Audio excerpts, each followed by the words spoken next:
게이미피케이션, 즉 게임화란 게임의 메커니즘이나 구조를 이용해 다양한 분야에서 사용자의 긍정적인 행동을 유도하는 것을 말하는데요. 이러한 게임화는 벌써 생활 곳곳에 널리 퍼지고 있습니다. 피아노 계단을 이용해 재밌게 계단을 오르내리고 게임과 소셜 네트워크를 접목시킴으로써 기업의 이미지를 높이고 사이버 세상에서 인재를 채용하고 있는데요. 또한 재활치료를 위한 방법으로도 적용되면서 의학계에서도 게임화를 위한 노력이 진행되고 있습니다. 이러한 게임화는 과학의 발전이 있었기에 가능했는데요. 과학, 미래를 열다에서 게임과 과학이 만난 새로운 세상, 게이미피케이션을 만나봅니다.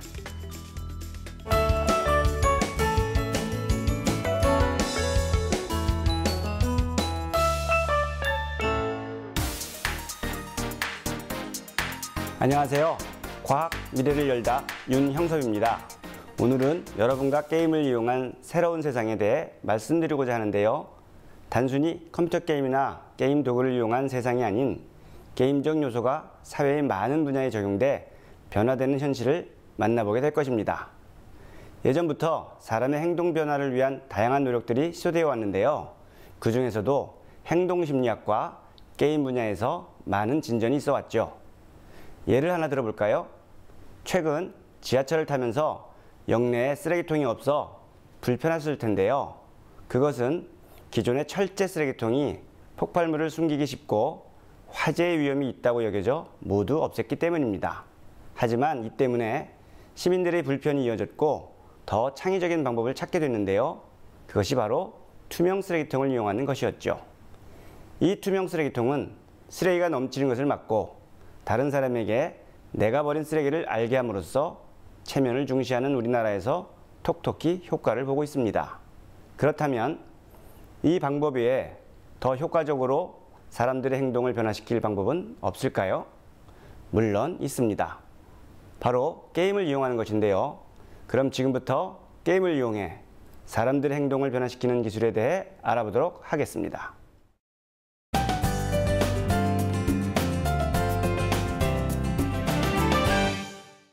오늘은 게임적 사고와 게임 디자인 요소를 게임이 아닌 분야에 접목시켜 큰 효과를 보고 있는 게임화, 일명 게이미피케이션에 대해 말씀드리고자 합니다.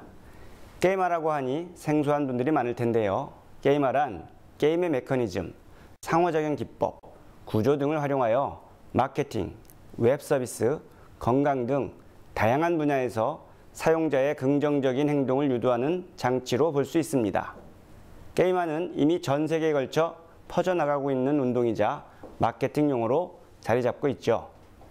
한 리서치에서는 2015년까지 50% 이상의 기업이 혁신 과정으로서 게이미피케이션을 하게 될 것이라고 예측했고, 삼성경제연구소도 게임화가 각광받는 이유를 분석했는데요. 게이미피케이션은 그 보상과 경쟁 요소가 지루한 일도 재미있게 만들며 복잡한 업무도 직관적으로 이해할 수 있게 만들어 사람들의 관심과 흥미를 유발한다고 보았습니다. 따라서 게임화가 앞으로도 다양한 분야에서 활용될 것이라고 전망했죠. 이러한 게이미피케이션을 이용하여 참여자의 관심도를 높이는 방법으로는 4가지가 있는데요. 먼저 가속화된 피드백 주기입니다. 즉, 점점 더 빠르게 피드백을 주어야 한다는 것이죠. 두 번째로는 뚜렷한 목표와 놀이규칙으로 게임을 즐길 수 있게 해야 된다는 것이었고요. 그 다음으로는 설득력 있는 이야기, 즉 그럴듯한 스토리가 있어야 몰입이 쉽다는 분석도 있었습니다. 그리고 마지막으로 어렵지만 달성 가능한 과제, 즉 게임의 도전 과제처럼 쉽지는 않지만 결국은 달성할 수 있는 과제를 줘야 몰입을 도와준다는 것을 알았죠. 그렇다면 게이미피케이션이 갑자기 부상한 이유는 무엇일까요? 우선 스마트폰의 대중화를 들 수 있습니다. 사람들은 언제 어디서나 손쉽게 인터넷에 접속할 수 있고 그들의 행동은 스마트폰을 통해 저장되고 활용되고 있습니다. 또한 체험경제의 확산도 한몫을 하고 있는데요. 사람들은 기존의 광고나 마케팅 기법에 식상함을 느끼고 있고 실제로 자신이 경험한 것만을 믿고 선택하려는 경향이 높아지고 있습니다. 따라서 자발적으로 선택한 놀이에 즉각적인 피드백과 보상을 주는 것을 더 좋아하고 놀이와 게임 같은 행동에 보다 강력하게 반응하게 된다는 것이죠. 사람은 본능적으로 재미를 추구하고 이는 경쟁, 성취, 보상, 성장 등의 게임적 요소와 결합할 때 큰 힘을 발휘하게 되는 것이 바로 게임화, 게이미피케이션의 기본 개념입니다. 하지만 중요한 것은 게이미피케이션은 결코 혼자 발전할 수 없고 과학과 함께 융합해야 한다는 것인데요. 게이미피케이션의 모든 과정은 하나의 과학이라 할 수 있고 실제 수많은 과학기술이 적용되고 있습니다. 또한 빅데이터 기술, IT 기술의 발전이 거세지면서 게이미피케이션 발전 또한 가속이 붙었는데요. 따라서 앞으로 과학과 게이미피케이션은 협력, 공생, 융합관계를 거치면서 더욱더 긴밀해질 것으로 보입니다.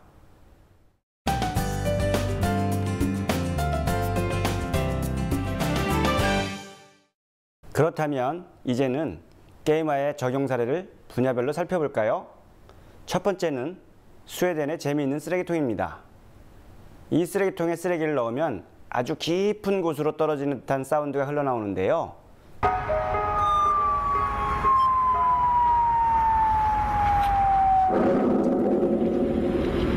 이것은 기존 투명 쓰레기통보다 더 좋은 효과를 보고 있습니다. 실제로 한 공원에 설치하여 실험해본 결과 주변의 쓰레기통보다 2배나 많은 쓰레기를 모을 수 있었다고 합니다. 게다가 자신의 쓰레기가 아닌데도 주워서 버리게 되면 물론 쓰레기통 주변도 말끔해지는 효과도 거두고 있습니다. 재미를 통해 세상을 바꿔보려는 작은 노력이 성공한 사례죠. 그런데 여기에는 인지과학의 이론적 배경이 숨어 있는데요. 인지과학은 사람의 마음과 인공적 지적 시스템에서 어떻게 정보 처리가 일어나는가를 연구하는 학문입니다. 이러한 인지과학이 이 쓰레기통에 적용됐는데요. 사람은 신기한 것을 접했을 때 호기심이 생기고 이를 해소시키고 싶은 욕구가 있다는 것이 이 재미있는 쓰레기통에 이용된 것이죠. 따라서 사람들은 그 욕구를 충족시키고자 반복된 행위, 즉 쓰레기통에 쓰레기를 버리는 행위를 계속하게 된다는 것입니다. 이번에는 또 다른 분야로 건강과 관련된 게임화를 살펴볼까요? 한 세계적인 스포츠 용품 회사는 운동화의 소비가 줄어들기 시작한 것을 발견하게 되는데 원인 분석을 해보니 한 회사의 게임기 때문이었습니다.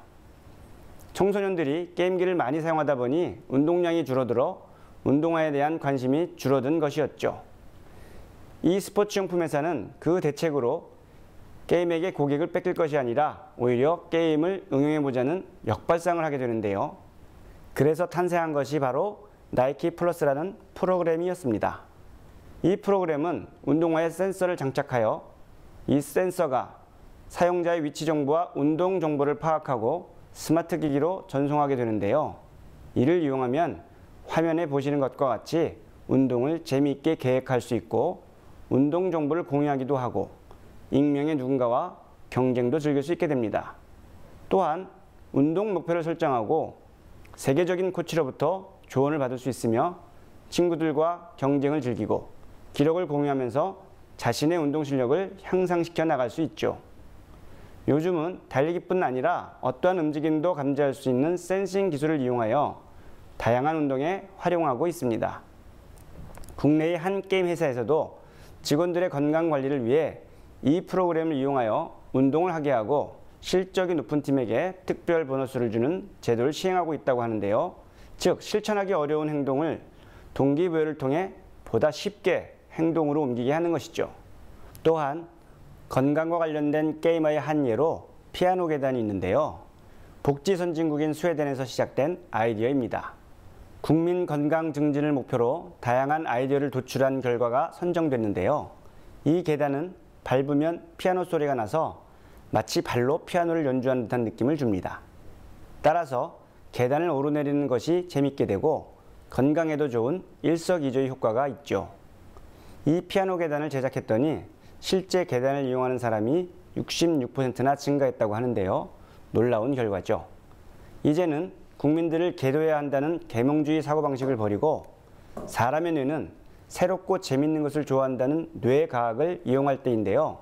뇌과학을 이용해 사람의 행동에 변화를 줄 수 있다는 것에 주목해야 하겠습니다. 사람들은 맨 처음 피아노 계단을 보게 되면 의아하게 생각하게 되고 기존에 알던 계단과 달라 인지 불일치를 겪게 되는데요. 그 이후 호기심을 충족시키기 위해 곧바로 계단을 이용해 보게 됩니다.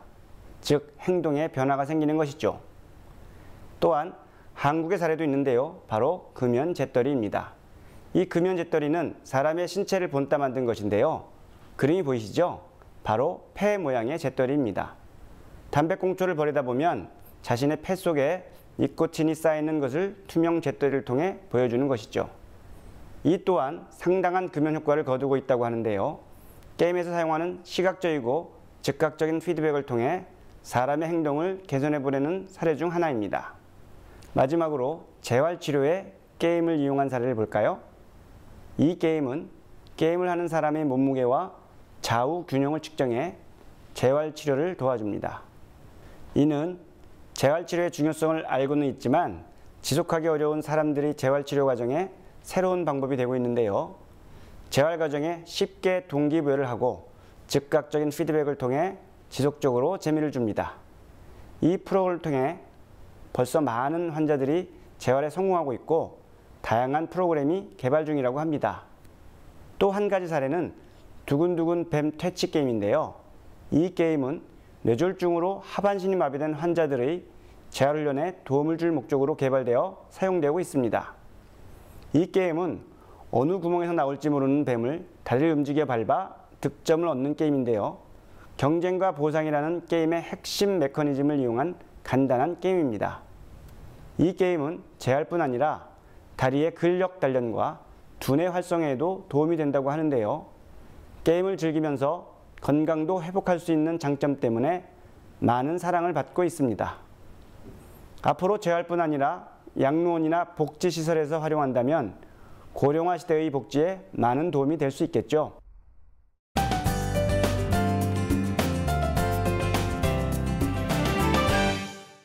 그럼 이번에는 스마트폰의 어플리케이션을 살펴볼까요? 바로 포스퀘어라는 것인데요. 아마 사용하고 계신 분들도 있을 겁니다. 이것은 위치 기반 소셜 네트워크 서비스로 일종의 땅 따먹기 게임이라고도 불리는데요. 스마트폰으로 자기가 어느 위치에서 무엇을 하는지를 알리고 메모를 남김으로써 사람들과 정보를 공유하는 형태를 취하고 있습니다. 예를 들어 포스퀘어 이용자가 한 음식점에 도착해 체크인 버튼을 누르면 자신이 이곳에 왔다는 인증을 하게 되는데요. 이 체크인 수치가 높아질수록 지위가 올라가고 배지를 받을 수 있습니다.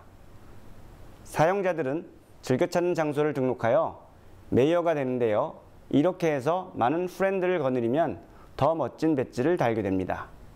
이런 식으로 점수와 배지가 주어지니 사람들은 경쟁 심리로 어느 한 장소를 반복 방문하게 되고 상점은 자연스럽게 홍보 효과도 거둘 수 있게 되는 것이죠. 이러한 게임화는 마케팅 광고에도 활발하게 활용되고 있는데요. 다국적 기업으로 유명한 한 콜라 회사도 이 게임화를 적용하고 있습니다.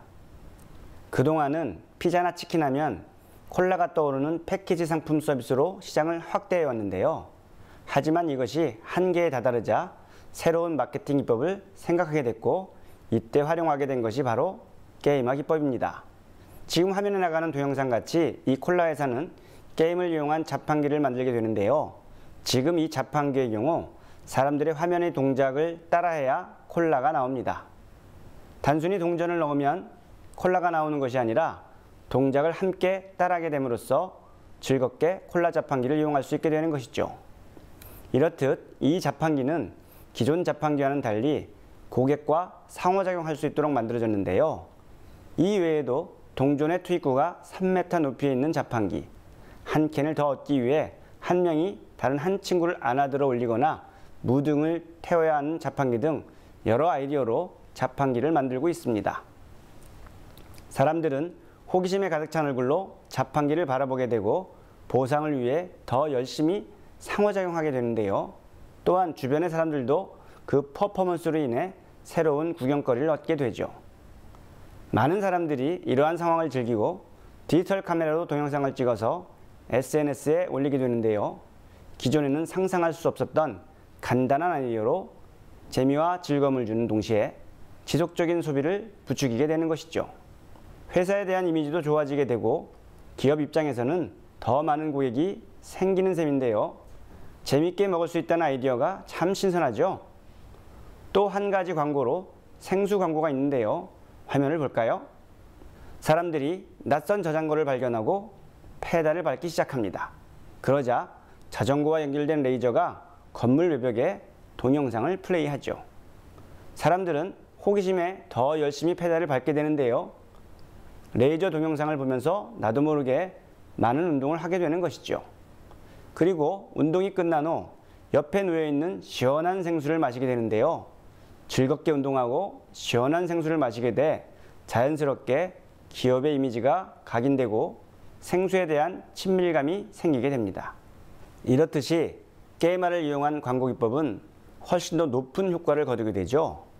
우리나라도 이러한 아이디어로 마케팅을 진행한다면 고객에게 좋은 이미지로 사랑받는 기업이 많아지겠죠.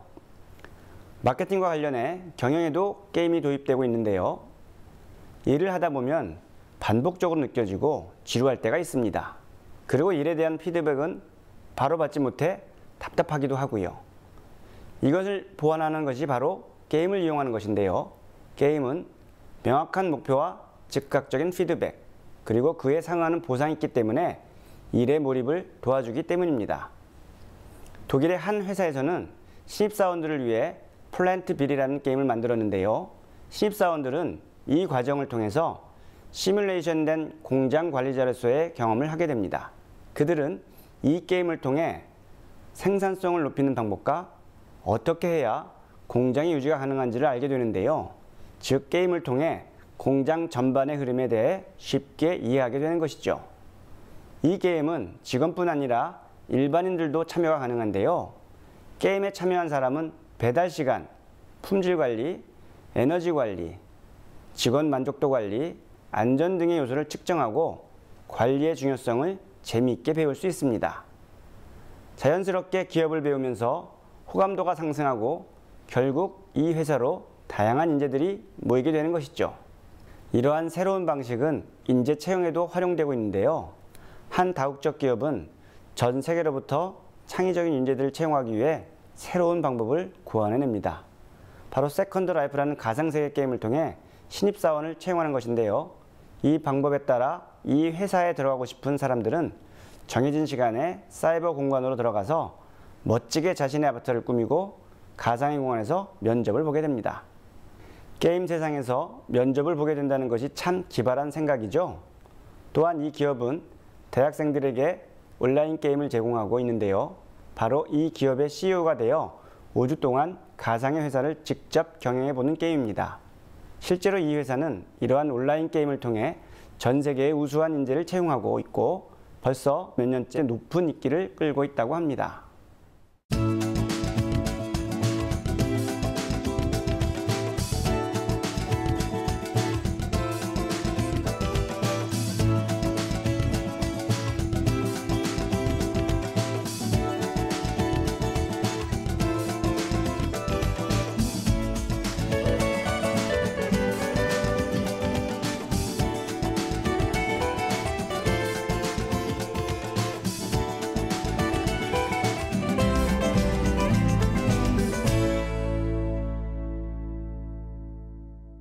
지금까지 게이머에 대해 알아봤는데요.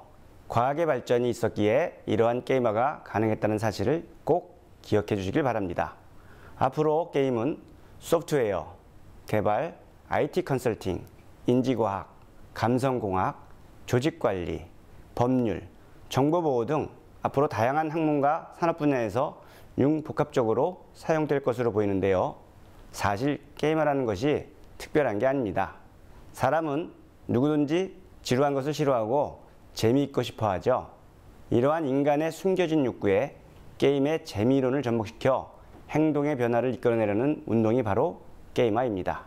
여러분들도 재미있는 환경 속에서 살고 싶지 않으신가요?